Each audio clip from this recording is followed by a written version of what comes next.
Hi, I'm Tony Watkins. I'm the author of Shackled again. My quest is to fulfill my great-grandmother's dream. That is to recover all these lesser-known stories and write this book. It took me about maybe 13 years to gather all these stories of the lesser knowns. Anyone from F.D. Reese, from Selma to Montgomery March, to Diane Nash, who got all the Freedom Rides together, even to 16th Street, which is Sarah J. Collins. My story began one day in Lowndes County, Alabama, when I found slave shackles. We lived in a 2-bedroom house, and it was like maybe 4 of us. The most fun part we had was going out in the garden and helping her pick corn and purple hull peas and black-eyed peas and okra. I found out we wasn't picking for ourselves. We were picking for other families. And they bargained and traded that way. We was learning how to share. But the most remarkable time is when we get to sit there, listen to her sing, and tell us a story now and then. My mom didn't have a good life. My mother was born in 1918. There were stories to be told and some not to be told. But the ones that I do tell are the stories she told me. On his 38 acres of land, dirt road, open field, was a house.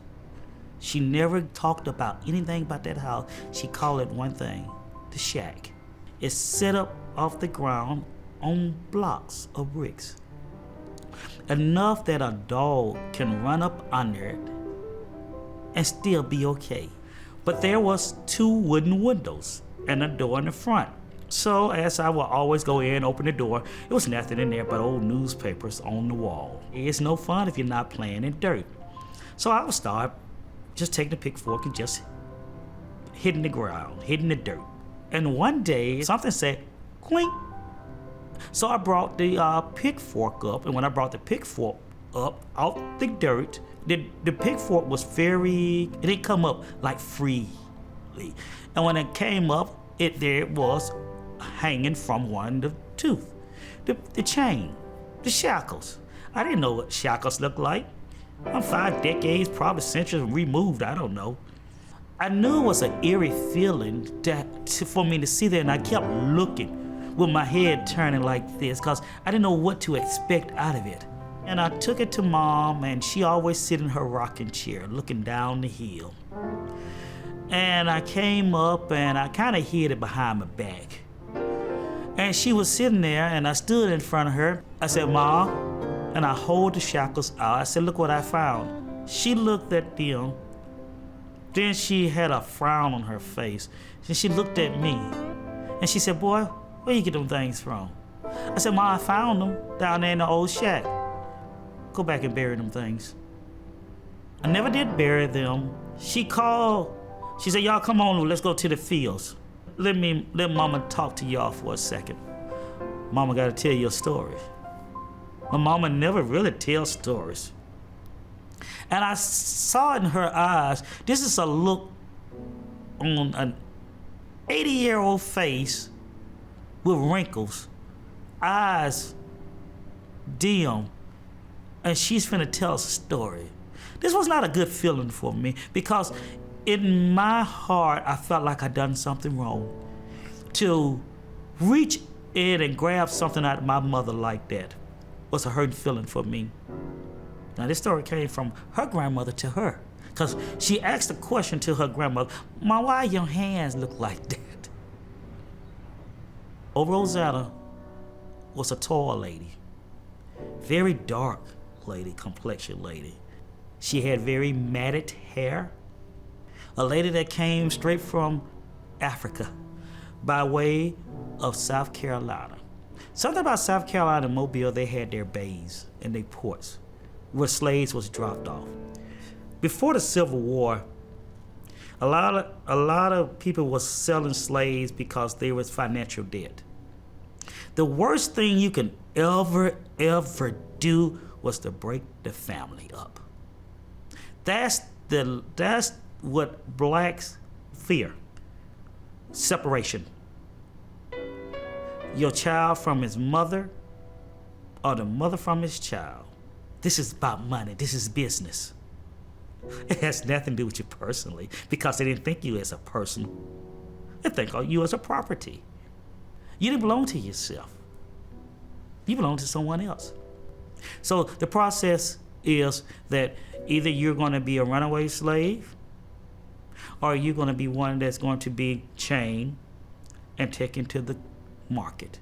So that's the process of being a slave. Old Rosanna, they was taken away from their family at a very young age. But she knew how to work. She knew how to survive. And I think Medea picked that up from her. And she said, boy, my grandmother was about your age. She said she was a slave. She didn't know how to read, nor did she know how to write. But she did one mistake. She opened a book up one day because she found a book and said it was one of the master's children left the book outside. She started opening the book and she started looking at pictures and said there was an overseer that came out there to check on his slaves, make sure they was all working. Saw my grandmother looking in a book.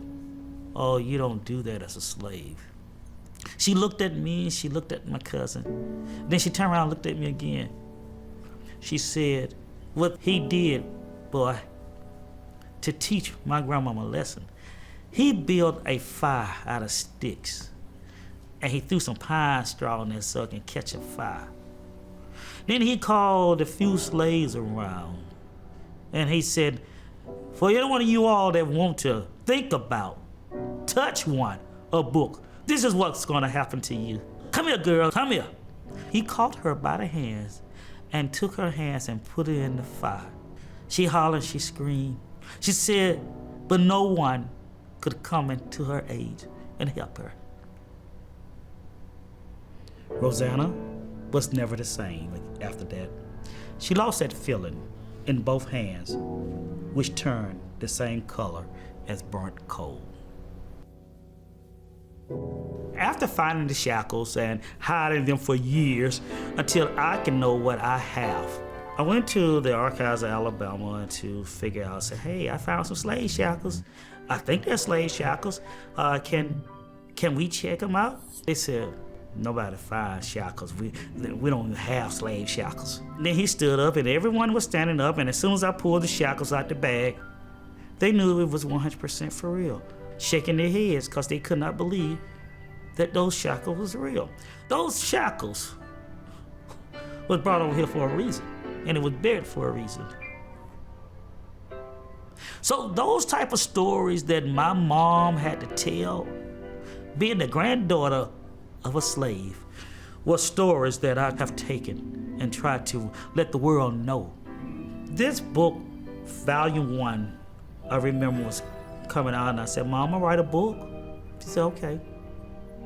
I said, Mom, tell your story? She said, okay. I opened the book and showed her the picture of her in that book, telling the story of old Rosanna, her grandmother, keeping the legacy alive. I feel like writing these stories, volume 1, volume 2, going to volume 5, and chasing these stories down, because once they go away, they're gone. I feel like I'm doing my job.